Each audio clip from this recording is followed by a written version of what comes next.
This is a patient who presents to our institution with a acute type B aortic dissection. During her presentation, she also was found to have an acute deep venous thrombosis. She was placed on anticoagulation but had continued recurrent pulmonary embolism and was considered a failure of anticoagulation. Due to the continued pain of the thoracic aortic dissection, she was treated with a thoracic stent graft for the aortic dissection, and at the same time an IVC filter was placed for her DVT and risk of pulmonary embolism.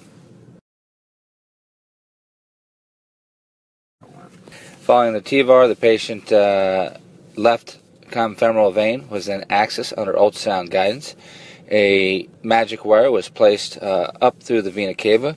Intravascular ultrasound was then utilized to determine the takeoff of the renal vein, as well as measure the inferior vena cava. Diameter of the vena cava was 21.2 by 26 millimeters.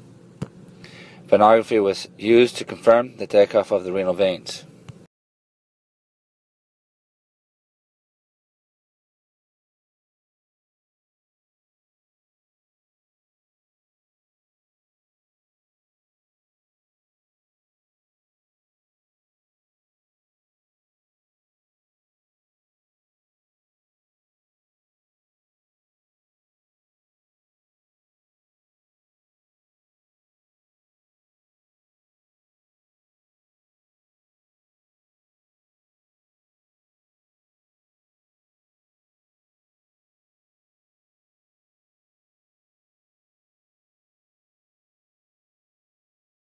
The Crux filter was positioned approximately 10 to 15 millimeters above the intended location, right at the level of L3, L4 interspace bodies.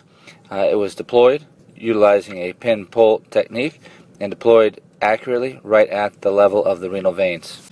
The deployment was performed under 5 minutes, and you can see on its final angiogram it's in excellent position with excellent flow through the IVC filter, and the filter in a nice position, placed well above the